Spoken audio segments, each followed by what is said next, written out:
எந்த விதமான ஆண் துணையுமின்றி தன்னந்தனியாக எல்லா நகைகளையும் அணிந்து கொண்டு நாட்டின் எந்த ஒரு மூலையிலும் நடுராத்திரி 12 மணிக்கு போக முடியுமே, ஆனால் போய் எந்த விதமான பாதிப்பு இல்லாமல் திரும்பி வர முடியும் என்றால் அதுதான் உண்மையான சுவராஜ்யம். ஆகவே அன்பு மார்க்கம், அமைதி மார்க்கம் என்று சொல்லக்கூடிய இப்படிப்பட்ட இந்த கோட்பாடுகள் எல்லாம் உண்மையிலே எப்படி இருக்கிறது? அவங்களை பொறுத்து காஃபிர்னா யாரு? யார் இஸ்லாத்தை பின்பற்றாதவர்களோ அவர்கள்லாம் காஃபி. காந்திஜி 5 வருஷம் 10 மாசம் ஜெயிலில் இருந்திருக்காரு. நேருஜி 8 வருஷம் 11 மாசம். இதெல்லாம் குமுலேட்டிவ், அப்பப்போ இருந்த சேர்த்து. சாவர்கர் 28 வருஷம் 5 மாசம். இந்த முதல்ல சூப்பர் கம்ப்யூட்டர் நம்ம நாடு 1980ஆம் ஆண்டு அமெரிக்காட்ட போய் கெஞ்சுறாங்க, சூப்பர் கம்ப்யூட்டர் கொடுங்க, எங்களுக்கு ஒன்று கொடுங்க. எதுக்குன்னா இது வெதர் ஃபோர்காஸ்டிங்காக. அப்போ அமெரிக்கா மறுக்கிறான். அவன் என்ன சொல்கிறான்னா, நான் சூப்பர் கம்ப்யூட்டர் கொடுப்பேன், ஆனால் என்ன பண்ணுவேன், நீ வானிலை ஆராய்ச்சி மட்டுமா பண்ணுவேன், அதை வச்சு அணு ஆராய்ச்சி பண்ணலாம், ஆகாயத்தை ஆராய்ச்சி பண்ணலாம், நீ நியூக்ளியர் போர் ஆகிடுவேன், மிலிட்ரிலையும் நீ கை ஓங்கிடும், நான் கொடுக்க மாட்டேன்.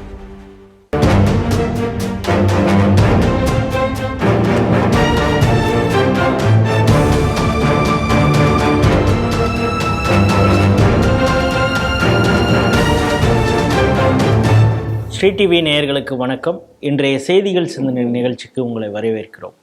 முதலில் இன்றைய முக்கிய செய்திகளை பார்ப்போம். யார் அந்த சார்? ஸ்டிஆர் ஆதாரங்களுடன் கேள்வி எழுப்பும் அண்ணாமலை. ஸ்டாலினிடம் பதில் உண்டா? சொர்க்கத்திற்கு செல்லும் எளிய வழி காஃபிர்களை கொல்வதே. NIA விசாரணையில் கேரள ரயில் எரிப்பு குற்றவாளி சாருக் சைஃபி. வீர் சாவர்கர் அவமதிப்பு வழக்கில் ராகுல் மனுவை நிராகரித்த புனே உயர் நீதிமன்றம். வக்ஃப் சொத்துக்களை பதிவேற்றம் செய்ய மத்திய அரசு ஜூன் 6ஆம் தேதி யூமிடி போர்ட்டாலை தொடங்குகிறது. துல்லியமான வானிலை கணக்கீட்டிற்காக பாரத் ஃபோர்காஸ்டிங் சிஸ்டம் BFS இந்தியாவிலேயே தயாரித்து சாதனை. இன்றைய செய்திகள் குறித்து தனது கருத்துக்களை நம்மிடையே பகிர்ந்து கொள்ள நமது அரங்கத்திற்கு திரு ராம வெங்கடாதிரி அவர்கள் வந்திருக்கிறார். ஸ்ரீ டிவி நேயர்கள் சார்பாக அவரை வரவேற்கிறேன். வணக்கம். வணக்கம் ராஜேஷ் ராவ். சென்னை அண்ணா பல்கலைக்கழக மாணவி பாலியல் வன்கொடுமை, அதில் ஈடுபட்ட ஞானசேகரன் அவர் ஒரு ஆள் தான் குற்றவாளி, அவருக்கு வேறு யாருமே உதவி செய்யலை அப்படிங்கிறது மாதிரி வழக்கு முடிஞ்சு தீர்ப்பும் அறிவிச்சாச்சு. ஆயுள் தண்டனை 30 ஆண்டுகள் அப்படின்னு சொல்லியிருக்காங்க. இதில் விடை காண முடியாத பல வினாக்கள் இருக்கின்றன அப்படின்னு அதிமுகவும் சொல்லியிருந்தது. ஆனால் இன்னைக்கு ஒரு இம்பேக்ட்ஃபுல் ஒரு ஸ்பீச், ஒரு வீடியோ வெளியிட்டிருக்கிறார் அண்ணாமலை. அதில் யார் அந்த சார் அப்படின்னு நம்ம பார்த்தோம். அரசு தரப்பு வழக்கறிஞர் சொல்லும் பொழுது இனிமே யாராவது யார் அந்த சார் என்ற கேள்வி கேட்டால் அது நீதிமன்ற அவமதிப்பு அப்படின்னு சொல்கிறார். எந்த அடிப்படையில் சொல்கிறாருன்னு தெரில. வழக்கே தொடுக்கலாம் அப்படிங்கிறது மாதிரி சொல்லியிருந்தார். ஏன்னா அதற்கு முற்றுப்புள்ளி வச்சாச்சுங்கிறது மாதிரி. ஆனால் அந்த கேள்வியிலிருந்து தான் தொடங்கியிருக்கிறார் அண்ணாமலை. அவர் அதில் CDR, அதாவது கால் டீட்டெயில் ரெக்கார்ட், அதை வைத்து கொண்டு ஞானசேகரன் அந்த சம்பவம் நடந்த பொழுது யாரிடமெல்லாம் பேசினார், அதற்கு முன்பும் பின்பும் யாரோடெல்லாம் பேசினார், ஈவன் போலீஸ் அதிகாரிகளோடு பேசிய அந்த இதெல்லாம் எந்த டயத்தில் பேசினாங்கிற எல்லா ஆதாரங்களையும் சொல்லி இன்னைக்கு ஒரு வீடியோ வெளியிட்டிருக்கிறார். இது போன்ற இன்னும் பல கேள்விகள் இருக்கின்றன. இதற்கு ஸ்டாலின் என்ன பதில் சொல்ல போகிறார்? அவர் வீட்டிலையும் ஒரு பெண்கள் எல்லாம் இருக்காங்க, அவருக்கும் மகள் இருக்காங்க. ஸ்டாலினுக்கு புரியும்படி அந்த கேள்வியை கேட்டிருக்கிறார். அவர் பதில் சொல்லனா அடுத்த 48 மணி நேரத்தில் இன்னும் பல கேள்விகள் இருக்கிறது, பல ஆதாரங்கள் இருக்கிறதுன்னு சொல்லியிருக்காரு. எப்படி பார்க்குறீங்க? அப்போ இந்த யார் அந்த சார், அதில் தான் எல்லாமே அடங்கி இருக்கின்றது நம்ம தெளிவாக புரிஞ்சுக்கலாம். இப்போ யார் அந்த சார் என்ற கேள்வியை கேட்டாலே கான்டெப்ட் ஆர் கோர்ட் என்று சொல்லக்கூடிய அளவுக்கு பயப்படுறாங்கன்னா அந்த சாரில் தான் விஷயமே இருக்கு. இப்போ இவர் இது போட்டார் இல்லையா, சட்ட திருத்தம் கொண்டு வந்தார் ஸ்டாலின். அதை வழக்கு வந்தது, அதை தள்ளுபடி பண்ணது. அப்போ இவங்க பேசினாங்களா, அதை பற்றி விமர்சனம் பண்ணாங்க இல்லையா? அப்போ இவர்கள் இவருக்கு ஒரு வழக்கு வரும்போது விமர்சனம் பண்ணலாம். ஆனால் யார் அந்த சாரை பற்றி விமர்சனம் பண்ணோம்னா அது கான்டெம்ப்ட் ஆஃப் கோர்ட் எப்படி இருக்க முடியும்? அப்போ அந்த அளவுக்கு ஒரு பயப்படுகிறார்கள்னு சொன்னால் அந்த சாரில் தான் விஷயமே இருக்கிறது. இன்னைக்கு அண்ணாமலை அவர்கள் சொன்ன போல அந்த வீடியோ கேட்டேன், கிட்டத்தட்ட 14 நிமிஷம். அந்த வீடியோ பார்த்த பிறகு நமக்கு பல கேள்விகள் நமக்கே வருது. முதல்ல அந்த FIR லீக் ஆனது. அண்ணாமலை அவர்கள் கடுமையான நிர்பந்தம் கொடுத்த பிறகுதான் சம்பவம் நடந்து 23ஆம் தேதி டிசம்பர் மாதம் நடந்திருக்கிறது. 24ஆம் தேதி இவர் அரெஸ்ட் பண்றாங்க. சம்பவம் நடந்து முடிஞ்ச உடனே வந்து தொலைபேசியில் பேசுறார் ஒரு காவல்துறை அதிகாரி கிட்ட. இந்த ஞானசேகருடைய நண்பரையும் அவர் சொல்லியிருக்கிறார். அந்த காவல்துறை அதிகாரி ஏன் அவர் கூட என்ன பேசுறாங்க என்பதை பற்றி ஸ்டாலின் அவர்கள் விளக்கம் கொடுக்காவிட்டால் அடுத்த 48 மணி நேரத்தில் அந்த அதிகாரியின் பெயர் யார் என்பதை விவரங்களை வெளியிடுவேன் என்று சொல்லியிருக்கிறார். அப்போ அந்த அளவுக்கு முக்கியத்துவமான பல விஷயங்கள் அங்கே நடந்திருக்கு. அதே போல அவர் சொல்ல அந்த கேள்விகளை பார்த்தீங்கன்னா அந்த அதிகாரி திருப்பி அவர்கிட்ட பேசுறார்.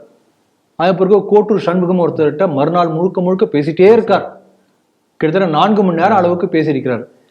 இந்த சிடிஆர் என்ன பண்ணியிருக்காங்கன்னா எல்லா இடங்கள்லையும் அண்ணே கொஞ்சம் வாட்ஸ்அப்ல வரீங்களா அப்படின்னு சொல்லி கட் பண்றாங்க. அவ்வளவுதான் நமக்கு தெரிகிறது. வாட்ஸ்அப்ல வந்து நம்ம ட்ரேஸ் பண்ண முடியும். அதற்கு வேற ஒரு இது டெக்னிக் இருக்கு, அதை வச்சு அதை ரெக்கார்ட் பண்ணணும் அப்படின்னு அவரே அது வந்து போலீஸ் தான் பண்ண முடியும், நம்ம சாதாரண மனிதர்கள் பண்ண முடியாது. அதனால வந்து பேசப்பட்டது டைம் எவ்வளவு டியூரேஷன் என்பது மட்டும் நமக்கு தெரிகிறது. கிட்டத்தட்ட 4 மணி நேரம் அளவுக்கு வந்து அந்த கோட்டூர் சண்முகம் என்பவரோட தொடர்ந்து அந்த நாள் முழுக்க பேசியிருக்கிறார்.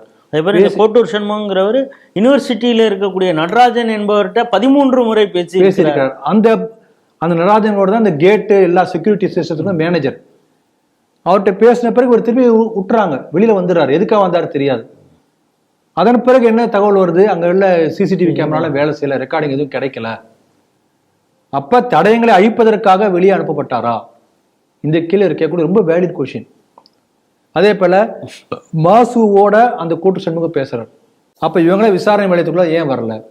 அந்த கோட்டூர் சண்முகம் என்கின்ற திமுக ஒரு பிரமுகர் மாசுவோட பேசியிருக்காரு. இதில் என்ன சொல்லியிருக்காங்க, திமுக கட்சிக்கும் இவருக்கு எந்த தொடர்பும் இல்லை என்று இவங்க சொல்றாங்க. ஆனா மாசுவோட இவர் எடுத்துக்கொண்ட போட்டோ வீடியோலாம் இருக்கு, வீடியோ ஆதாரங்கள் இருக்கிறது. அந்த அளவுக்கு பதட்டத்தோடு ஒரு நாள் முழுக்க ஏன் செயல்பட்டார்கள்? இதுதான் நம்ம கேள்வியுடைய மையப்புள்ளி. இன்னொரு கோணத்துல பார்க்க வேண்டியது என்னன்னா, இப்ப இவர் என்ன பண்றாருன்னா இந்த பாதிக்கப்பட்ட மாணவியிட்ட வந்து மறுநாள் காலையில வந்து போலீஸ் வந்து 2 பேர் வந்து யூனிஃபார்ம்லேயே வந்து நாள் முழுக்க அழுத்தம் கொடுத்துருக்காங்க. கிட்டத்தட்ட வந்து அழுத்தம் கொடுத்துருக்காங்கன்ற வார்த்தை பயன்படுத்தினால் கூட நம்ம என்ன புரிஞ்சுக்க முடியுதுன்னா மிரட்டி இருக்கிறார்கள் என்றே எடுத்துக்கொள்ள முடியும். எஃப்ஐஆர் போடக்கூடாது, எஃப்ஐஆர் வாபஸ் வாங்க. அப்ப நமக்கு என்ன சந்தேகம் வருதுன்னா, இதே போல எத்தனை சம்பவம் இதுக்கு முன்னாடி நடந்திருக்கு அண்ணா பல்கலைக்கழகத்துல. இந்த ஒரு பெண்மணி தைரியமா வந்து எஃப்ஐஆர் கொடுக்க வந்ததுனால அதை கொடுக்க முடியாம வாபஸ் வாங்குறதுக்கான எவ்வளவு நிர்பந்தம் ஏன் கொடுக்கப்பட்டது? அப்ப யாரை காப்பாற்றுவதற்காக அல்ல யாரை காப்பாற்றுவதற்காக அவசரமாக இந்த வழக்கு முடிக்கப்பட்டு தமிழ் அரசு மேல் அப்பீலே போகாது. இந்த பெண்மணி வந்து திருப்பி அவங்க வந்து அவங்க அப்பீல் பண்ணாதான் வந்து அதுக்கான வாய்ப்புகளை மிரட்டப்படுவார்கள். இதெல்லாம் நம்ம தமிழக அரசியல நம்ம பார்க்கிறோம். ஆகவே சிபிஐ விசாரணைக்கு கட்டாயம் உத்தரவிட்டால்தான் இதுக்கான உண்மைகள் கிடைக்கும். அதற்கான சூழ்நிலை ஏற்பட வேண்டும். காந்தியடிகள் சொல்லுவார், நம்ம சுதந்திரம் அடைஞ்ச பிறகு நம்ம நாட்டு ராமராஜ்யம் ஏற்பட்டுன்னு சொல்லுவார். ராமராஜ்யம்னு என்னன்னு கேட்கும்போது சொல்லுவார் அவர், ஒரு பெண்மணி நடுராத்திரியில் நகைகளை அணிந்து நம்ம நாட்டினுடைய ஒரு கோடியிலிருந்து மறுகோடி வரை செல்ல முடியுமானால் அதுதான் உண்மையான சுதந்திரத்துக்கான அடையாளம், அதுதான் ராமராஜ்யம் என்று காந்தி சொல்லியிருப்பார். அதாவது காந்தி அப்போ என்ன யோசிச்சிருக்காங்கன்னா வீட்டை விட்டு வெளியில வர்றது, வீட்டை விட்டு. ஆமா, இப்போ கடந்த ஒரு வாரமா நடந்துருக்கு. வீட்டில் இருந்தா கூட கொலை நடக்கிறது, அவங்கள வந்து தாக்குறாங்க, நகை பறிப்பதற்காக கொலை நடக்கிறதுங்கிறதையும் பார்க்க வேண்டியதா இருக்கு. அவர் சொன்ன வார்த்தை நான் சரியா மிஸ் பண்ணிட்டு ரிப்பீட் பண்றேன். ஒரு பெண் எந்த விதமான ஆண் துணையுமின்றி தன்னந்தனியாக எல்லா நகைகளையும் அணிந்து கொண்டு நாட்டின் எந்த ஒரு மூலையிலும் நடுராத்திரி 12 மணிக்கு போக முடியுமே, ஆனால் போய் எந்த விதமான பாதிப்பு இல்லாமல் திரும்பி வர முடியும் என்றால் அதுதான் உண்மையான சுவராஜ்யம். அப்ப பெண்களுக்கு வரக்கூடிய பாதுகாப்பு தான் முக்கியம். அப்படிப்பட்ட பாதுகாப்பு இல்லை என்று சொன்னால் அந்த சமூக கட்டமைப்பு, அந்த அரசியல் எல்லாமே வேஸ்ட், சமூக ஒழுங்கே இல்லைன்னு அர்த்தம். ஆகவே தமிழகம் எந்த இடத்துல இருக்கின்றது? அப்பா ஆட்சியில என்பதை நாம் புரிந்து கொள்ள முடிகிறது. பார்ப்போம். அண்ணாமலை அவர்கள் பெரிய முயற்சி எடுத்துக் கொண்டிருக்கிறார், போக போக தெரியும். ஏப்ரல் 2023 நமக்கு ஞாபகம் இருக்கும். இன்னொன்று நம்ம தான் ஸ்ட்ரீட் டிவியில் ரொம்ப ஸ்பெசிஃபிக்காக சொன்னோம், இது வந்து 10-12 விஷயம் இல்லை, இதற்கு பின்னால் ஒரு பயங்கரவாத சிந்தனை எண்ணம் இருந்தால்தான் இப்படி ஒருத்தனால செய்ய முடியும்னு சொல்லியிருந்தோம். பாக்கி மற்றவங்களாம் விபத்துன்னு அப்படின்னு பேசுகிறாங்க. ஆனால் பிறகு கைது செய்யப்பட்ட பிறகு ஒவ்வொருத்தவங்களும் பேசுனாங்க. என்ன அப்படின்னா, கேரளாவில் ஆலப்புழா கண்ணூர் எக்ஸ்பிரஸ் திடீர்னு ஒரு ரயில் பெட்டி அந்த கோச்சை வந்து ஒருத்தவங்க எரிக்கிறான். அவன்கிட்டேருந்து தப்பிக்கிறதுக்காக பாதி நெருப்போடு அந்த ட்ரெயின்லேருந்து குதிக்கிறாங்க. அதில் வந்து 3 பேர் இறந்து போயிடுறாங்க. பிறகு இவன் அந்த கொளுத்தியவனை வந்து கொஞ்ச நாளைக்கு பிறகு ஏப்ரல் 6ஆம் தேதி அரெஸ்ட் பண்ணுறாங்க. பிறகு விசாரணை நடக்குது. இதற்கு பிறகு இதே போல் 2-3 சம்பவங்கள் நடந்ததுனால என்னையே இந்த வழக்கை எடுத்து விசாரிக்கிறது. பல விஷயங்கள் நடந்துக்கிட்டே இருக்கு. இப்போ வந்து என்னையே ஒரு திடுக்கிடும் விஷயத்தை, அதாவது அவன் சொன்ன ஒரு வாக்குமூலத்தை சொல்லியிருக்காங்க. என்னென்னா, சொர்க்கத்திற்கு செல்லக்கூடிய மிக ஷார்ட்டஸ்ட் ரூட் என்னன்னு நான் யோசிக்கும் பொழுது காஃபீர்களை கொல்வது தான் அப்படிங்கிறது எனக்கு புரிஞ்சுது. அதனால தான் அந்த காரியத்தை நான் செய்தேன் அப்படின்னு சொல்லியிருக்கிறான். இந்த செய்தி எப்படி பார்க்குறீங்க? நாம் பல முறை இதை பற்றி சிடிவியில் சொன்ன போதும் யாரும் வந்து பல பேர் கமெண்ட் எழுதுவாங்க. அதாவது என்ன, நம்மளுக்கு இது எங்களை பற்றி சொல்லாமல் உங்களால் நியூஸே வராதாடா அப்படின்னு முஸ்லீம்கள் போடுவாங்க. ஹிந்துக்களே பல பேர் என்ன நினைப்பாங்கன்னா, இன்னும் நினைத்து கொண்டிருக்கார்கள் என்னன்னா, எல்லா மதங்களும் அன்பையே போதிக்கின்றன, எல்லா மதங்களும் ஒரே வழியைத்தான் காட்டுகின்றன, எந்த மதத்தை நீ பின்பற்றினாலும் சரி நீ இறுதிய இடையில இறைவனை போய் அடைய முடியும். ஒரு ஹிந்து கடையில பாத்தீங்கன்னா ஒரு 3 சாமி வச்சு அப்படி ஹிந்து தான் வச்சிருப்பான். இப்படிப்பட்ட ஒரு நம்மை நாம ஏமாற்றிக் கொள்ளக்கூடிய மனநிலையில் நாம் இருக்கோம் என்பது இன்னும் பல ஹிந்துக்களுக்கு புரியல. இப்ப தெளிவா வாக்குமூலம் கொடுத்திருக்காரு. நீங்க வந்து இஸ்லாத்தை புரிஞ்சுக்காயிட்டு கூட அது உள்ள சில காஃபீர்னா என்ன, ஜிஹாத்னா என்ன, உம்மானா என்ன, இது தெரிஞ்சிட்டா போதும். இது அவசியம் ஒவ்வொரு ஹிந்துவும் தெரிஞ்சுக்கணும். இது தெரிந்து கொண்டால்தான் இஸ்லாத்தை பற்றிய சரியான பார்வை நமக்கு கிடைக்கும். அவர் தெளிவா சொல்லியிருக்கார் வாக்குமூலத்துல. அதுல வேற கோர்ட்ல இருந்தால் வாதாடி இருக்கான், நான் வந்து யாரையும் கொலையெல்லாம் பண்ணல, அவனா உயிர் தப்பிக்க குதிச்சா செத்து போயிட்டு என்ன பண்ண முடியும், போஸ்ட்மார்ட்ல அப்படித்தானே இருக்கு அப்படின்னு இருக்கான். சரி, அப்படின்னா அவனுக்காக ஆஜராகக்கூடிய அட்வொகேட்ஸ் எப்படி அவனுக்கு சொல்லி கொடுத்துருக்கணும், இல்லை அவனுக்காக வாதாடுறவங்க எப்படி இருந்திருக்கணும் அப்படிங்கிறதையும் சேர்த்து பார்க்க வேண்டியதா இருக்கு. ஆகவே அன்பு மார்க்கம், அமைதி மார்க்கம் என்று சொல்லக்கூடிய இப்படிப்பட்ட இந்த கோட்பாடுகள் எல்லாம் உண்மையிலே எப்படி இருக்கிறது? அவங்களை பொறுத்து காஃபீர்னா யாரு? யார் இஸ்லாத்தை பின்பற்றாதவர்களோ அவர்கள்லாம் காஃபீர். அப்ப காஃபீர்களை கொன்றால் தான் உனக்கு வந்து சொர்க்கத்தில் இடம் கிடைக்கும். அதை காஃபீர்கள் எப்படி கொள்ளணும், அது வந்து வழிமுறை கொடுத்திருக்கிறது. விரல் நுனியை துண்டிக்கணும், பிடரியை வெட்டணும், ஒரு 24 இடத்துல வெட்டணும், துடிக்க சாகடிச்சு கொள்ளணும். இப்படித்தான். இதாவது நீங்க வந்து அவுரங்கசீப் எப்படி நடந்து கொண்டான், எப்படி சாம்பாஜி வந்து எப்படி கொலை பண்ணாரு, அதை ஏன் இப்ப சொல்றீங்கன்னு இப்ப கேக்குறாங்க. அந்த படத்துல ஏன் அதை காட்டுறீங்கன்னு சொல்றாங்க. சீக்கிய குருமார்கள் எப்படி அவுரங்கசீப் கொன்னார், அதுக்கும் இப்ப நீங்க சொல்லக்கூடிய இந்த ஆலப்புழா எக்ஸ்பிரஸ்ல வரைக்கும் பெரிய வித்தியாசம் இல்லை. அன்றும் இன்றும் ஒன்றா தொடர்ந்து கொண்டிருக்கிறது. அப்ப ஜிஹாத்னா என்ன? ஒரு போர். எதுக்கு போர் புரியணும்? காபிர்களையே அழிக்கணும். அப்ப உங்களுக்கு என்ன சொல்றாங்கன்னா, காபிர்களை நீ அழித்தால் உனக்கு சொர்க்கத்துல 72 கன்னிகள் கிடைப்பார்கள். இப்ப பாருங்க, இப்ப சமீபத்துல ஒரு படம் பார்த்தேன். படம்னா பிக்சர், பத்திரிகையில வந்து பிக்சர். சிரியா போர்ல, ஜிஹாத் போர்ல ஈடுபட்டிருக்கூடிய அந்த பயங்கரவாதி ஒரு சிமெண்ட் ஸ்லாப் எடுத்து தன்னுடைய முன்பக்கத்துல தன்னுடைய ஆர்கனை மறைச்சிட்டு சண்டை போடுறாரு.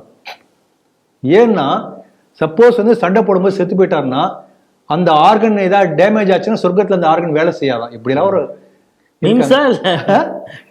படம் போட்டோ. இந்த அளவுக்கு வந்து ஒரு கற்பனையாக ஒரு சித்தாந்தத்தை விதைத்து விட்டு அதுக்காகவே நிஜ உலகத்துல பல பேரை கொல்லக்கூடிய மனப்பான்மையை உருவாக்கக்கூடிய சித்தாந்தம் தான் இந்த பயங்கரவாதம், இஸ்லாமிய பயங்கரவாதம். மீம் சொல்ற உண்மையிலேயே அது படம் நான் வேணா அனுப்புறவங்களுக்கு. அவன் இறந்தாலும் அப்படிதான் போவான்னு நினைச்சிட்டு இருக்கான். அப்ப எந்த அளவுக்கு வந்து மூளைச்சலவை செய்யப்பட்டு மற்றவர்களை வெறுக்கக்கூடிய ஒரு நிலைக்கு வந்து இவங்க கொண்டு போறாங்க பாருங்க. இது வந்து நீங்க தொடர்ந்து இப்ப பாருங்க, பக்தியார் கல்ஜின்னு ஒருத்தர், நாலந்தா பல்கலைக்கழகம் கேள்விப்பட்ட உலகத்திலேயே மிகப்பெரிய பழமையான பல்கலைக்கழகம் நம்ம நாட்டுல பீகார்ல இருந்தது. அந்த நாலந்தா பல்கலைக்கழகத்துல அதை முழுக்க நிர்வாகம் பண்ணது பௌத்த துறவிகள். அவங்களாம் என்ன, ஜீவகாருண்யம், அகிம்சை, யாரையும் கொல்லக்கூடாது, வெட்டக்கூடாது, இப்படி இருந்தவங்க எல்லாம் சாதுக்கள், அமைதியானவங்க. இந்த பக்தியார் கில்ஜி என்கின்ற அந்த மன்னன் அவன் வந்து இங்க இருக்கான், எங்க ஆப்கானிஸ்தான் தாண்டி அந்த பக்கத்துல ஒரு துருக்கி பேரரசுல இருக்கக்கூடிய அரசன். அவனுக்கு வந்து தொடர்ந்து பல ஆண்டுகளாக உடம்பு சரியில்லைன்னு சொல்லிட்டு வைத்து படுத்த படுக்கையா இருக்கான். எந்த மருந்தும் கொடுத்து சரியாகல. அப்பனுடைய மனைவி வந்து நாலந்தா பல்கலைக்கழகத்துக்கு தூது அனுப்புறான், பக்தியார் கில்ஜிக்கு நீங்கள் ஏதாவது ட்ரீட்மெண்ட் கொடுத்து சரிப்படுத்துங்க. இங்கே உள்ள அந்த சீஃப் அந்த மெடிக்கல் டிபார்ட்மெண்ட்டில் டீன் மாதிரி வச்சுக்கோங்களேன், அவர் வந்து அங்கேருந்து பக்தியார் கில்ஜி போய் பார்த்துட்டு நீங்கள் என்ன அவருடைய பழக்க வழக்கம்லாம் கேட்டிருக்காரு. நான் தினசரி வந்து குரான் படிப்பேன், எப்படி படிப்பீங்கன்னொடனே அந்த மாதிரி ஒரு இதை அப்படி எச்ச தொட்டு அதை எடுக்கிற ஒரு பக்கமாக திருப்பார். சரி நான் போயிட்டு உங்களுக்கு ஒரு மருந்து உங்களுக்கு நான் கொஞ்ச நாள் கழிச்சு வரேன், உங்களுக்கு சரியாக போயிடும். இவர் என்ன பண்ணாரு, இதே போல் குரான் ஒன்று தயார் செய்து அதில் வந்து மருந்து தடவி கொண்டு வந்து கொடுக்குறாரு. இப்போ நீங்கள் இதை வச்சு நீங்கள் குரான் படிங்க சரியாக போகும். அதே போல் அவன் எச்ச தொடுத்தான் தொடுவார், அவருடைய வயிற்று வலி எல்லாமே சரியாக போயாச்சு. அவனுக்கு வந்து கடுமையான அந்த உடல் உபாயை சரியான பிறகு எரிச்சல் வருது, கோவம் வருது. ஒரு காப்பீர் வந்து என் உடலை குணப்படுத்துவதா? அப்ப அங்கிருந்து படையெடுத்து வந்து எந்த நாலந்தா பல்கலைக்கழகத்தை சேர்ந்தவர்கள் வந்து இவனுடைய வியாதியை குணப்படுத்தினார்களோ அதே நாலந்தா பல்கலைக்கழகத்துல இங்க நீ கொடுத்த குரான் ஏற்றுக்கொள்ள முடியாது, இதை முழுக்க எரி என்று சொல்லி கிட்டத்தட்ட என்ன சொல்றாங்கன்னா வரலாற்று தரவுகள் படி 1 கோடி மேனுஸ்கிரிப்ட் இருந்திருக்கு நாலந்தா பல்கலைக்கழகத்துல. கிட்டத்தட்ட 300 டிபார்ட்மெண்ட் மேல இருந்திருக்கு, 6 மாசம் எழுந்திருக்கு. அப்ப ஜிகாத் என்ற பெயரில் ஒரு பெரிய ஞான செல்வத்தை அழித்திருக்கிறார்கள். இது வந்து இது 1300 நடந்தது. அப்ப இருந்து ஆரம்பிச்சு இப்போ வரைக்கும் பார்த்தீங்கன்னு சொன்னால் குரானை தவிர மற்றதை நாங்கள் ஏற்றுக்கொள்ள மாட்டோம். காஷ்மீர் பண்டிட் இப்ப காஷ்மீர் ஃபைல்ஸ்ல வந்தது அப்படிதானே, பாடம் சொல்லி கொடுத்த ஆசிரியரே தானே ஒருத்தன் வந்து கொல்ல வரான். அது வந்து அங்க மட்டும் இல்லை, இப்ப முர்ஷிதாபாத்ல கலவரத்துல வந்தது. ஒரு வாத்தியார் வந்து ஏண்ட படிச்ச பையன் தான் வீட்டை இடிச்சாருங்கிறாரு. நம்ம மதுரையில பரமசிவம் அவர்கிட்ட டியூஷன், பாவம் ஏழை குழந்தைங்க சொல்லி டியூஷன் சொல்லி கொடுக்குறாரு. யார் அந்த பாம்புக்கு பால் வாத்த மாதிரி அவர்கிட்ட படிச்ச பையனை அவர் குத்து கொலை பண்றான். ஏன்னா அந்த மார்க்கம் அப்படி போதிக்கிறது. ஆகவே ஜிகாத் என்றால் என்ன என்கின்ற உண்மையான அர்த்தத்தை இந்துக்கள் புரிந்து கொள்வதற்கான ஸ்டேட்மெண்ட் வந்திருக்கிறது. இந்துக்கள் விழித்து கொள்ள வேண்டும். ராகுல் காந்தி வீர் சாவர்கர் குறித்து மிக மோசமாக பேசினார். எங்கே பேசினா, அதுவும் லண்டனில் போய் பேசியிருக்கிறாரு. அது குறித்து அவர் மீது அவதூறு வழக்கு தொடக்கப்பட்டது. அந்த அவதூறு வழக்கை தொடர்ந்தவரே வந்து அந்த சவார்கர் குடும்பத்தை சார்ந்தவர், சாத்தியாகி சாவர்கர் அப்படிங்கிற அவருக்கு பார்த்திங்கன்னா சவார்கருடைய பேரன் அது மாதிரி வருவார். பட் அவர் அந்த கேஸ் அஃபிடவிட் போடும் பொழுது அவர் மெட்டர்னல் அந்த ட்ரீ அதில் போடலையாம். அவர் எதுக்காக கேஸ் அவமதிப்பு டெஃபமேட்ரி கேஸ் போட்டிருக்கிறது. ஆனால் அதற்கு எதிராக சொன்ன ராகுல் காந்தி வந்து இவர் வந்து யாரோட இவருக்கும் கோட்சேக்கும் என்ன சம்பந்தம், இவங்க ஃபேமிலியில் யாராருக்கு என்ன உறவு, இதையெல்லாம் இவர் மூடி மறைத்திருக்கிறார். இது வந்து ஒரு கம்ப்ளைண்ட் அண்ட் எப்படி இப்படி இருக்கலாம் அப்படின்லாம் வாதிட்டு இருக்காங்க. ஸோ அந்த ஸ்பெஷல் கோர்ட் எம்பி எம்எல்ஏ இதை டீல் பண்ணுறது வந்து புனேயில் இருக்கக்கூடிய கோர்ட்டு. அந்த ஸ்பெஷல் கோர்ட்டுடைய ஜட்ஜு அமுல் ஷிண்டேங்கிறவர், ஏப்பா டெஃபமேட்ரி கேஸுக்கும் ஃபேமிலி ட்ரீக்கும் என்ன சம்பந்தம், அதனால் இதை ஏற்றுக்கொள்ள முடியாதுன்னு சொல்லி ராகுல் காந்தியுடைய அந்த மனுவை தள்ளுபடி செய்திருக்கிறார்கள். இதை எப்படி பார்க்குறீங்க? ஒரு வள்ளுவருடைய திருக்குறள், எப்பொருள் யார் யார் வாய் கேட்பினும் அப்பொருள் மெய்ப்பொருள் காண்பது அறிவு. யாரா ஒருத்தர் ஒரு விஷயத்தை சொன்னான்னா அது எப்படி இருக்கு, அதனுடைய உண்மையான பொருளை யார் சொன்னாலும் எடுத்துக்கணும். இதை வள்ளுவர் சொல்லியிருக்கார். நம்ம நாட்டுக்கு இலக்கியங்கள் எல்லாமே இப்படிதானே சொல்லுகின்றன. நம்முடைய உபனிஷத்துல இதே போல ஒரு வாக்கியம் வருது, சுபாஷிதம் பாலாதபி கிராக்கியம். ஒரு சின்ன குழந்தை சொன்னா கூட அந்த அந்த சொல்லக்கூடிய சூழல உண்மை இருக்குமேயானால் அதனை எடுத்துக்கொள்ள வேண்டும். இது நம்முடைய மரபு. அப்ப கோட்ஸே பேரை சொல்லக்கூடாதுன்னு, இவர் கோட்ஸேக்கு ஒரு வகையில ஒரு அம்மா வகையில ஒரு பேரன் போல ஆகிறது தான் கேஸ் போட்டவர். அப்ப கோட்ஸே பேரன் கேஸே போடக்கூடாதா? அதாவது கோபால் கோட்ஸேவுடைய மகள் வந்து இமானி. அந்த இமானியை தான் அசோக் சாவர்கருடைய மகன் அந்த சத்யாகி சாவர்கர் யார் கேஸ் ஃபைல் பண்ணியிருக்கா அவர் கல்யாணம் பண்ணியிருக்காராம். அதுதான் அவருக்கு பிரச்சனையாக இருக்காம். இப்போ நம்ம இதே போல் பல கேள்வி கேட்க முடியும். நம்ம நாட்டினுடைய இராணுவ முக்கியத்துவம் வாய்ந்த குக் ஐலாண்டை தூக்கி கொடுத்தார், நேரு யாருக்காக கொடுத்தாரு நான் இப்போ சொல்ல விரும்பலை. அப்போ தன்னுடைய சுயலாபத்துக்காக நம்ம நாட்டினுடைய ஒரு தீவியை தாரை வார்த்தி கொடுத்த நேருடைய பேரன் எப்படி இந்த மாதிரி கேஸ் பண்ண நான் கேட்க முடியும் இல்லையா? எல்லாருக்கும் தெரிஞ்ச விஷயம், நம்ம இந்திரா காந்தி படுகொலைக்கு பிறகு டெல்லியில் மிகப்பெரிய கலவரம் நடந்தது. பல ஆயிரக்கணக்கான சீக்கியர்கள் படுகொலை செய்யப்பட்டார்கள். அப்ப ராஜீவ்காந்தி என்ன சொன்னாரு, இவங்களுடைய அப்பா ஒரு பெரிய மரம் விழும்போது சில உயிர்கள் பலியாகத்தான் செய்யும், அதிர்வுகள் ஏற்படத்தான் செய்யும் சொன்னாரா இல்லையா? அப்ப ஆயிரக்கணக்கான சீக்கியர்கள் படுகொலை செய்து நியாயப்படுத்திய ராஜீவ்காந்தியுடைய மகன் அப்படி நாம சொல்லலாமா? சொல்ல முடியல. இப்ப ஆகவே நம்ம நாட்டை அதே போல பூர்ண சுவராஜ்யம் வர வேண்டும் என்று சொல்லி அப்படிதான் காங்கிரஸ் ஓட்டு கேட்டது, அப்படிதான் ஆட்சியில் அமர்ந்தது, அப்படித்தான் போராட்டம் நடத்தினார்கள். ஆனால் அதை நம்பி இன்றைக்கு பாகிஸ்தான்ல, இன்றைக்கு பங்களாதேஷ்ல இருக்கக்கூடிய பல கோடிக்கணக்கான இந்துக்கள் சரி எங்களை நம்ம இங்கதான் இருக்க போறோம் நினைச்சிட்டு இருந்தாங்க. ஆனா திடீர்னு ஒண்ணுமே சொல்லாம, அப்ப வாட்ஸ்அப்ல, ரேடியோல, டிவியில, நியூஸ் பேப்பர் கூட எங்கேயோ ஒரு இடத்துல வரும், திடீர்னு இந்த ஒரு கோடு போட்டாங்க, இது பாகிஸ்தான், இது பங்களாதேஷ் தான். அப்ப கோடிக்கணக்கான இந்துக்கள் இங்க வரக்கூட முடியல. அப்படி பல லட்சக்கணக்கான உயிர்களை காவு வாங்குவதற்கு காரணமாக இருந்த நேரு தன்னுடைய பதவி ஆசைக்காக என்று நாம் சொல்ல முடியுமா? ஆகவே இவங்களை வரலாற்றை திருப்பி பார்க்கணும். இது ஒண்ணு. மறுபக்கம் பார்த்தீங்கன்னா, நம்ம நாட்டுடைய சுதந்திர கால வரலாற்றிலேயே மிக அதிகமாக தன்னை தியாகம் செய்த மகான் அப்படி பார்த்தா வீர சாவர்கர் மட்டும்தான். அதை அடிச்சு சொல்ல முடியும். இதுல இன்னொரு விஷயம் ஞாபகத்துக்கு வருது, நம்முடைய தோழர்களுக்காக சொல்ல விரும்புறேன். வீர சாவர்கர் சிங்கத்தின் குகையிலே சென்று அங்க சிங்கத்தின் பிடரி மீறி ஆட்டியவர் சொல்வார்கள்.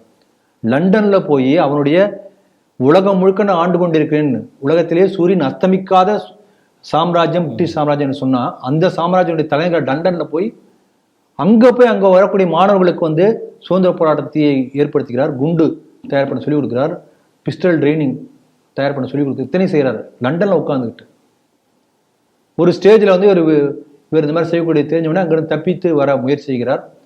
அப்ப எதிர்பாராதமா பிரெஞ்சு மண்ணில் அரசு செய்யப்படுகிறார். மதன்லால் திங்ராலாம் இவர்கிட்ட ட்ரைனிங் ஆனவர். அப்ப இந்த இப்படிப்பட்ட ஆயுதம் தாங்கிய புரட்சி போராளிகளுக்கெல்லாம் காரணகர்த்தாவாக, மூலகர்த்தாவாக இருந்தவர் வீர சாவர்கர். அப்ப பிரெஞ்சு மண்ணில அவர் கைது செய்யப்பட்டு அந்த பிரெஞ்சு போலீசார் இவங்ககிட்ட பிரிட்டிஷ் போலீசார்ட்ட ஒப்படைச்சிடுறாங்க, காசு வாங்கிட்டு. அப்ப ஜெனீவால கோர்ட், உலக இன்டர்நேஷனல் கோர்ட் ஜெனீவால பற்றிய கேஸ் வருது. சாவர்கர் சார்பாக ஜெனீவா கோர்ட்ல வாதாடுவர் யார் தெரியுமா? கார்ல் மார்க்ஸுடைய பேரன். எனக்கு அந்த பேர் இப்ப ஞாபகத்துக்கு வரல. ஆகவே அப்படிப்பட்ட ஒரு உலக புகழ் பெற்ற பல பேர் ஒரு ஆதரவா இருந்திருக்காங்க. இது பாருங்க, அந்த ஜெயில இருந்ததை பத்திய விவரங்கள் இருக்கு. காந்திஜி 5 வருஷம் 10 மாசம் ஜெயில இருந்திருக்காரு. நேருஜி 8 வருஷம் 11 மாசம். இதெல்லாம் குமுலேட்டிவ், அப்பப்ப இருந்த சேர்த்து. சாவர்கர் 28 வருஷம் 5 மாசம். அப்ப ஜெயில இருந்த காலகட்டம் எடுத்துக்கொண்டால் கூட நம்ம நாட்டில் சுதந்திர போராளிகள்லயே மிக அதிக காலம் சிறை தண்டனை அனுபவித்தார் சாவர்கர் தான். அதுவும் நேரு காந்தி படுகொலை ஹவுஸ் அரெஸ்ட், ஆகா கான் மாளிகையில எல்லா வசதிகளோடு வைத்திருக்கப்பட்டார்கள். ஆனா சாவர்கர் எப்படிப்பட்ட ஒரு சூழ்நிலை, வஉசி மாதிரி, இவர் நம்ம சுப்பிரமணிய சிவா, இவங்கள இவ்வளவு பாடுபட்டாங்க. செக்கிழுத்த செம்மல் சொல்றாரு, அதே போல செக்கிழுத்த இருக்காரு. இவருக்கு போட்டு கொள்ளக்கூடிய உடை நம்ம சாதாரண வீட்டுக்கு போன, இப்பெல்லாம் கோணின்னு யாருக்கும் தெரியாது, அந்த காலத்துல கோணி சாக்கு இருக்கும், அந்த கோணியால் செய்யப்பட்ட உடை தான் சாவர்கர் கொடுத்திருந்தாங்க. அவர் காலில் சங்கிலி கட்டி அது பேர் குண்டு, ஒரு பெரிய இரும்பு குண்டு இருக்கும், அதோட தான் இருக்க முடியும். அதோட சேர்ந்து செக்க வைத்திருக்கார். ஒரு நாளைக்கு செக்கு டார்கெட் இருக்கு, இவ்வளவு என்ன நீங்க தயார் பண்ணும் செக்கு இழுத்து என்று. அவர் இருக்கக்கூடிய ரூம்குள்ள இருட்டறையில, அந்த அறையில 2 தட்டு, ஒரு தட்டுல அவருக்கான சாப்பாடு வச்சுட்டு போயிடுவாங்க. அவர் மலம் கழிக்கிறது இன்னொரு தட்டுல மலம் கழிக்கணும், அது அங்கேயே இருக்கும். மறுநாள் காலையில எடுத்துட்டு போவாங்க.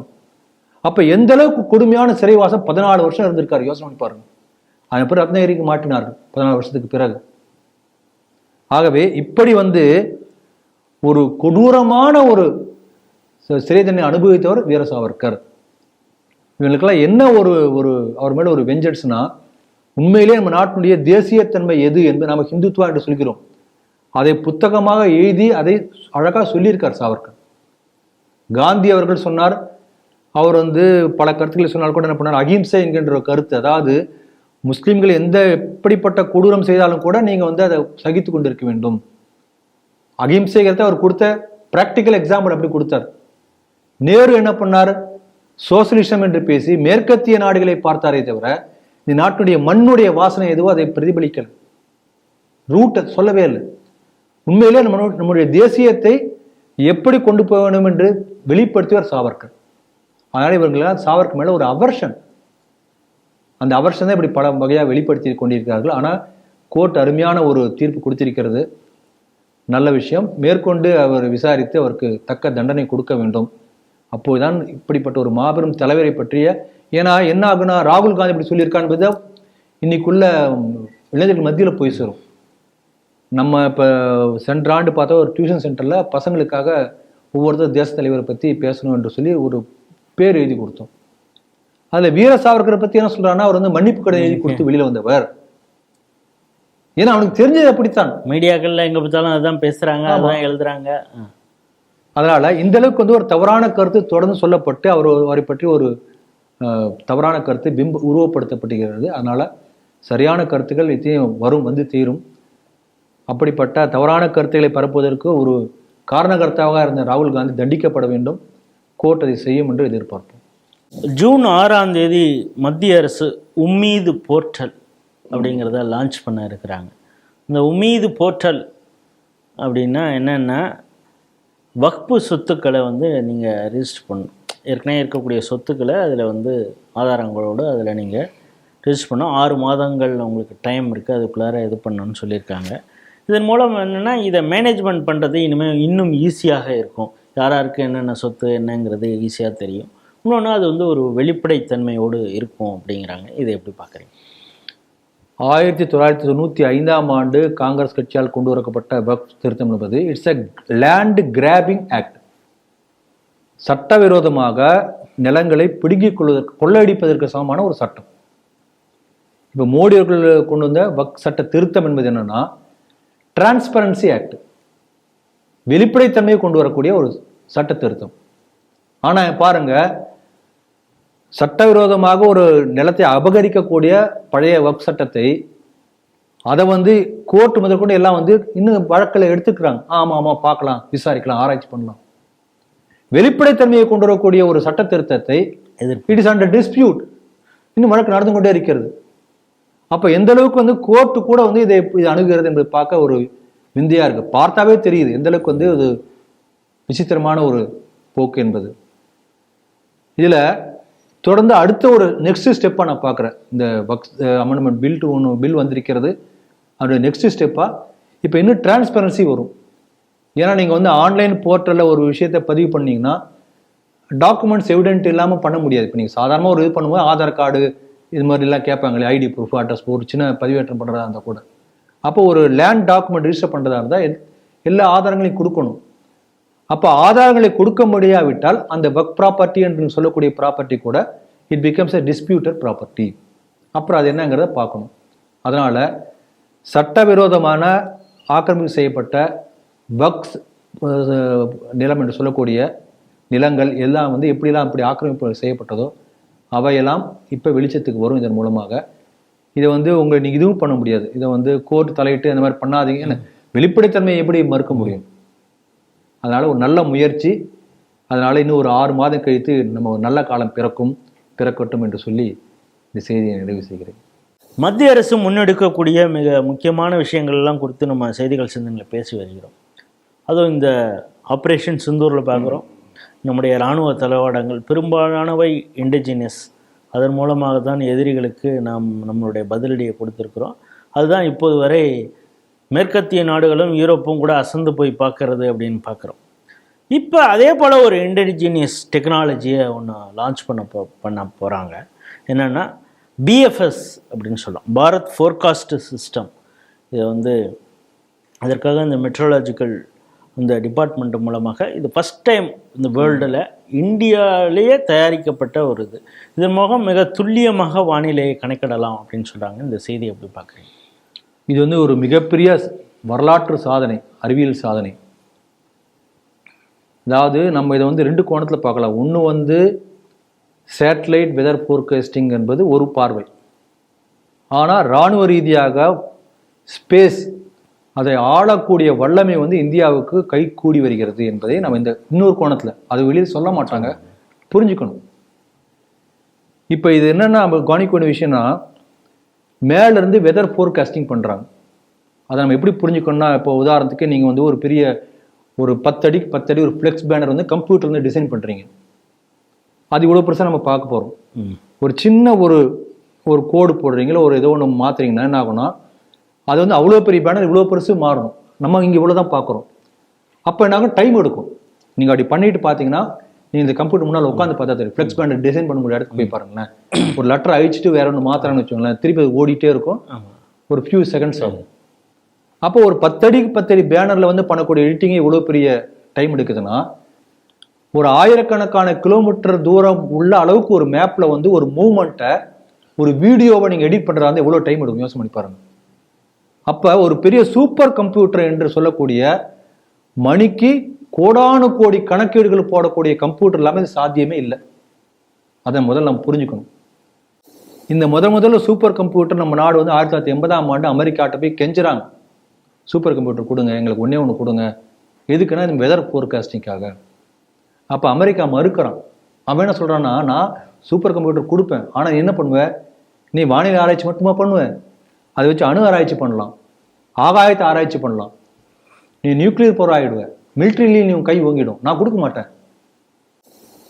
அப்போ இங்கே வந்து நம்ம புனேல வந்து ஒரு அமைப்பு CDAC, centre for advance computing, CDAC என்று பேர். அப்போ அவங்ககிட்ட அந்த பொறுப்பை ஒப்படைக்கிறாங்க. 3 வருஷத்துல அமெரிக்கா தர மறுத்த கிரே என்கின்ற சூப்பர் கம்ப்யூட்டரை போல 4 மடங்கு வேகமாக வேலை செய்யக்கூடிய கம்ப்யூட்டர் நம்மளே தயார் பண்ணணும். அது பேர் பரம் 8000 என்று பேர். அப்படிப்பட்ட அந்த கம்ப்யூட்டர் வந்த பிறகு நம்மளால இந்த வெதர் ஃபோர்காஸ்டிங் பண்ண முடிஞ்சது. அப்போ நம்ம பண்ண முடியும். இன்றைக்கு உள்ள அந்த செய்தியில் என்னன்னா, என்ன முக்கியமான ஒரு கருத்துனா, இன்றைக்கு உலக அளவில் உள்ள பெரிய பெரிய super powers America, Russia, China, European countries, UK, இவங்களுடைய வெதர் ஃபோர்காஸ்டிங் சிஸ்டம் எப்படின்னா, 12 அல்லது 14 கிலோமீட்டர் அளவுக்கு உள்ள ஒரு இடத்துல நடக்கக்கூடிய ஒரு வெதர் சேஞ்சை வந்து இவங்களாம் தே கேன் ஸ்பாட் அவுட் பண்ண முடியும். 14 கிலோமீட்டர் இதான் ஆவரேஜ். 12 நம்ம இதுக்கு முன்னாடி வந்து அதுதான் 12 கிலோமீட்டர் நம்மளே வச்சிருந்தோம். இப்போ என்னன்னா 6 கிலோமீட்டர் அளவுக்கு கூட வரக்கூடிய சின்ன மாற்றத்தை கூட நம்மளால கணிக்க முடியும். அதுக்கு காரணம் முடியும் எந்த அளவுக்கு இண்டிஜினியஸ் டெவலப்மெண்ட், ஆத்ம நிர்பர் என்பது இவ்வளோ பெரிய சாதனை வந்திருக்கு பாருங்க. இதில் என்னன்னா, இதற்கு முன்பு இருந்த சூப்பர் கம்ப்யூட்டர் வந்து இந்த மாதிரி வெதர் ஃபோர்காஸ்டிங் என்ன ஆகும்னா, ஒரு மாடல் சொல்லுவாங்க. இப்போ இந்த அளவுக்கு இவ்வளோ தூரம் இந்த இடத்துல ஒரு சூறாவளி வந்திருக்கிறது, ஒரு புயல் வந்திருக்கிறது, இது இப்படி அப்படி நகரும்னா வேற என்னென்னலாம் வந்து அது தாக்கும், வேற இடத்துல வரக்கூடிய டெம்பரேச்சர், இப்படி பல இதெல்லாம் போட்டு என்ன பண்ணுவாங்க, அந்த இது ஒரு மாடல் கம்ப்யூட்டரில் இயங்க விடுவாங்க. அது ஒன்று என்ன ஆகுனா 10 மணி நேரம் ஓடும். 10 மணி நேரம் ஓடின பிறகு அடுத்து இந்த புயல் வந்து இந்த இடத்துக்கு போகலாம். அப்போ இவ்வளோ, ஏன்னா அந்த கம்ப்யூட்டர் அத்தனை கால்குலேஷன் போட வேண்டியிருக்கும், மேத்தமெட்டிக்கல் ஃபார்முலாஸ். இன்றைக்கு நம்முடைய சூப்பர் கம்ப்யூட்டர் அந்த 10 மணி நேரம் செய்யக்கூடிய வேலையை 4 மணி நேரத்தை செய்து முடிக்கிறது. வேர்ல்டில் யாருமே அந்த அளவுக்கு ஃபாஸ்ட் கிடையாது. அப்போ வெரி அக்யூரேட் வெதர் ஃபோர்காஸ்டிங் பண்ண முடியும். இந்த செல் 30 சிவகுமார் சொன்னார் இல்லையா, அவருக்கு இந்த செய்தி போய் சேரணும், பார்க்கணும்னு நினைக்கிறேன். சேட்டலைட்டை விட்டா என்ன ஆகும், இதான் ஆகும், புரிஞ்சுக்கணும் அவர். இது மட்டும் இல்லாமல் அது பாருங்க, அவங்க சொல்றாங்க இந்த சூப்பர் கம்ப்யூட்டர் எதனால சாத்தியம்னா 11.77 பீட்டா ஃபிளாப்ஸ் பெர் செகண்ட் அந்த வேகத்தில் இயங்கும். அதாவது வரக்கூடிய டேட்டா எவ்வளோ வேகத்தில் ப்ராசஸ் பண்ணால், பீட்டா பைட்னு என்ன அர்த்தம்னா, நம்ம எல்லாம் தெரியும் kilo byte, mega byte, giga byte, அப்புறம் டெராபைட் சொல்லுவாங்க. 1000 டெராபைட் என்பது ஒரு பீட்டா பைட். இப்போ 11.7 பீட்டா பைட் என்ன அர்த்தம்னா, நீங்கள் வந்து கோடி பார்த்துருக்கீங்க, கோடிக்கு அப்புறம் நமக்கு தெரிஞ்சு 10 கோடி, 100 கோடி, 1000 கோடி, 10,000 கோடி, லட்சம் கோடி, கோடிக்கு மேல 10 தான் பீட்டா பைட். 10 கோடி. அப்ப 117 கோடி பீட்டா ஒரு செகண்டுக்கு அத்தனை கால்குலேஷன் போடக்கூடிய அளவுக்கு சூப்பர் கம்ப்யூட்டர் மூலமாக இதை சாதித்திருக்கிறார்கள். அப்ப நம்ம எந்த அளவுக்கு நம்ம வளர்ந்துருக்கோம், நம்ம பெருமைப்படணும். இன்றைக்கு ஆபரேஷன் சிந்தூர் நம்ம சொல்றோம் இல்லையா, அதே போல ஒரு பெரிய சாதனை நிகழ்த்தி காட்டப்பட்டிருக்கிறது. இதை நம்ம எல்லாம் புரிஞ்சுக்கணும். நம்ம ஒரு கருத்தை நான் நினைவு கூற விரும்புகிறேன். நம்ம EV ராமசாமி நாயக்கர் பெரியார் மண் இப்படி பெருமையாக சொல்கிறாங்க இல்லையா, அந்த வெள்ளக்காரன் இங்கேருந்து போகாதன்னு காலில் விழுந்து கெஞ்சினார். எங்களால் ஒரு சின்ன குண்டூசி கூட எங்களால் தயார் பண்ண முடியாது என்று பெரியார் போய் மன்றாடினார். இந்த தமிழகத்துக்கு மட்டுமா நீங்கள் வந்து ஆண்டுட்டுருங்க. இன்றைக்கு எப்படிப்பட்ட சாதனை பண்ணியிருக்கோம் பாருங்க. எந்த உலகத்தில் எந்த நாடும் செய்ய முடியாத சாதனையை நமது விஞ்ஞானிகள் செஞ்சு காட்டியிருக்காங்க, உலகத்துக்கு வழிகாட்டியாக இருந்திருக்காங்க. இப்போ நீங்கள் சூப்பர் கம்ப்யூட்டர் சொல்கிறீங்க, அதே போல் ப்ராசஸர் அதுவும் அந்த கம்ப்யூட்டருக்கு. இப்போ நமக்கு கண்ணுக்கு முன்னாலே ஒருத்தர் இருக்கார், IITயில் இருக்கக்கூடிய ரொம்ப சிம்பிள் இது டைரக்டர் இருக்கார் காமகோடி, அவர் தான் சக்தி ப்ராசஸருங்கிற மிக வேகமாக செயல்படக்கூடிய அந்த இதையும் நம்ம தான் கண்டுபிடிச்சிருக்கோங்கிற அந்த பெருமையும் நமக்கு இருக்கு. நிச்சயமாக. அதாவது பாரதியார் சொன்னார், வானை அளப்போம் கடல் மீனை அளப்போம் என்று சொன்னார். அதே போல வானத்தை இன்று நாம் ஆண்டு கொண்டிருக்கிறோம். அப்படிப்பட்ட வல்லமை நமக்கு வந்திருக்கிறது என்பதைத்தான் இந்த செய்தி நமக்கு சொல்லியிருக்கிறது. இன்றைய 5 செய்திகள் குறித்து மிக ஆழமாகவும் விரிவாகவும் நம்மோடு விவாதித்தார் ராம வெங்கடாத்திரி அவர்கள். ஸ்ரீ டிவி நேயர்கள் சார்பாக அவருக்கு நன்றியை தெரிவிக்கிறேன். நன்றி, வணக்கம், ஜெய் ஹிந்த், ஜெய் ஸ்ரீராம்.